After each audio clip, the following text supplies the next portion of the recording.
So the first thing I have here are green chilies, which they look like this. And they're the larger ones. They're not jalapenos that are small. They're the larger ones. And I also picked up 2 bunches of cilantro. I picked up some olive oil, and I'll show you what I'm going to do with this, because what I do is I make a garlic, olive oil, and cilantro sauce that goes over the tamales once they're cooked. And I picked up some tamale mix. I also picked up some manteca, which is lard, some cheddar cheese, and I went to the spice section and I picked up every and all red chili powder. I also have an onion. I have pepitas, and these are leftover. I didn't actually have to go out and get some this time. I have these left over from Thanksgiving, but they are pepitas, and what pepitas are roasted pumpkin seeds. I also have some Knorr, which is chicken bouillon cubes. I have corn husks. And I also purchased pork garnita, which is a pork roast that I'm going to go ahead and put in the crock pot. And another thing that you'll need as well are some sesame seeds. I have both black and white, and actually I have another bag of the white in my pantry. But you will also need sesame seeds. So these are the chilies that I purchased, and they are chili pasillas, and this is what they look like here, and they're dried. And I'll go ahead and show you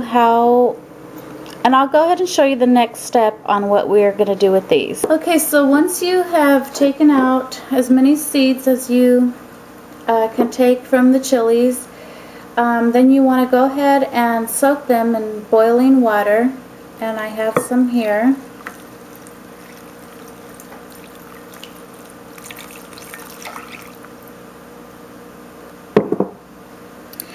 And so you just want to let this sit until the chilies soften, and some of those seeds will come out at that point as well.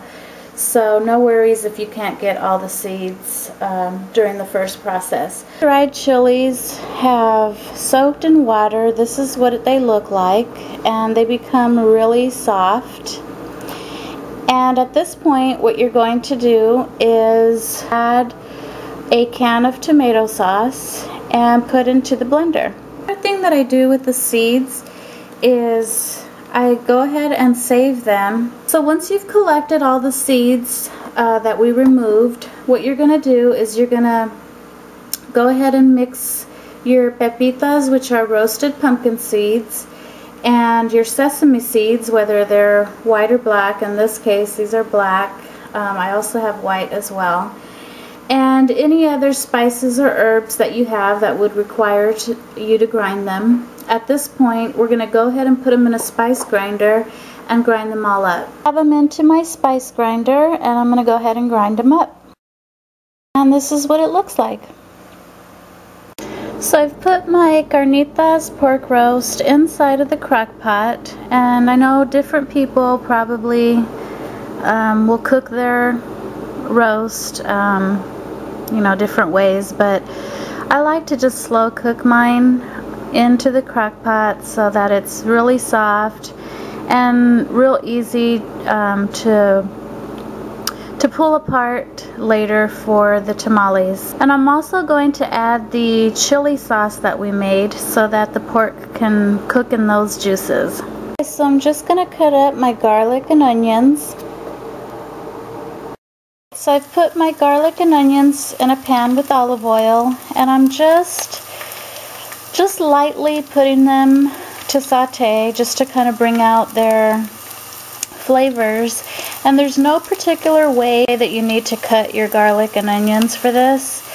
I only want to bring out their flavors, and everything's going into a blender. Everything's going into a blender anyway, so it really won't matter how they're cut. Add some dried oregano and some cumin. I've added my trio of red chili powder and my chicken bouillon cube, a couple of tablespoons of flour, and pumpkin seed mixture, and I'm going to go ahead and put that in my pan as well. Go ahead and toast it up, all the dry ingredients, and now I'm just going to add my red sauce. Just added my red sauce to the pork, and it is a little thick, but that's okay. I will show you at the end what we're going to do with the sauce. And keep in mind that as the pork is cooking, it is releasing some of their own juices. The sauce won't be as thick as it is now. Let this cook for a couple of hours. I'm going to slow cook it so it's really, really soft. And at the end, I will show you what we're going to do with this yummy sauce. It's been about 8 hours, and my roast is ready, as you can see. It looks absolutely divine.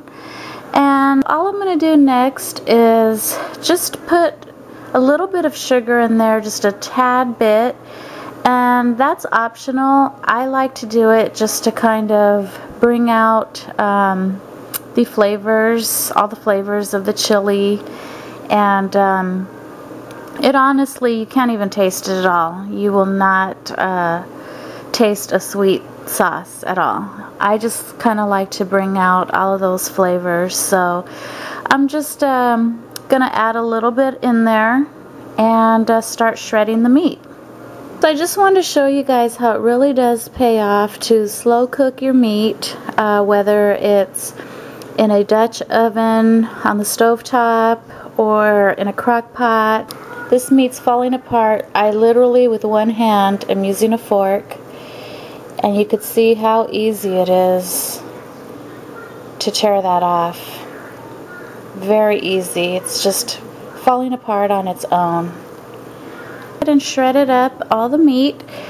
I placed it right back into the sauce, and I'm going to cover it up. And now I'm going to get started on the masa for my tamales. So this is a tamale masa mix. It's from Maseca. And what we're going to do is basically just follow the instructions that are here on the side. And depending on which kind you buy, there are different varieties. Those directions or instructions are going to be different. So I'm just going to follow whatever is on this particular package. Masa ingredients to my mixer, and I am mixing it up now.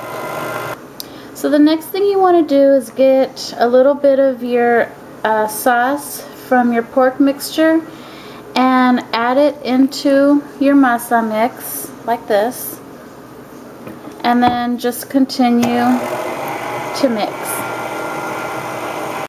Just added boiling hot water to a this is like a roasting pan. And you're going to need just something large to put a large quantity of water. And then we put in our corn husks, and we're just soaking them right now so that they'll soften up. And then we're just going to separate them as we start to put our filling in. What you want to do is make a little workstation, and here I am basically at the kitchen table. I have my pork that is all shredded up, and I have the corn husks that were soaking and now they're softened.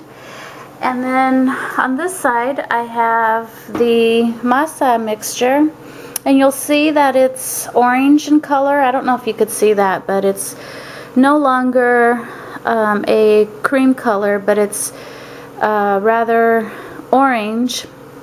And that is because you want to make sure you have plenty of sauce that you've mixed it with. That way the masa is really flavorful, and you want to put as much flavor in there as you can. The first thing you want to do is grab one of your corn husks.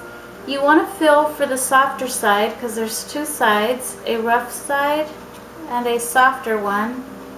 And what you want to do is place your masa from here, this point here, all the way to the end. So I'll go ahead and demonstrate now how I do it.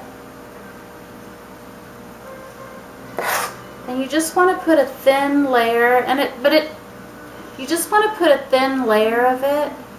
It really depends on how you like your tamales. Some people like a really thicker masa, and others like it thin. I personally like mine a little thinner because what I don't like is to have a big thickness of masa and then just a little bit of filling. So I kind of like it to be evened out. And so my masa, I like to make it a little more thinner than some people, but it's completely up to you how you want yours. If you want yours thicker, then add more.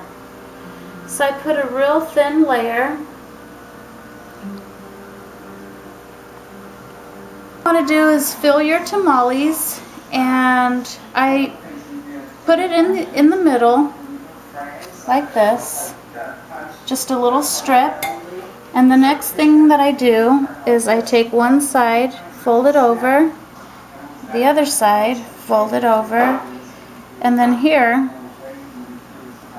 I just fold up, and there's your tamale. So to cook the tamales, you're going to need a big pot of water, which I have here, and what I use is a strainer, and this places the tamales inside of the strainer.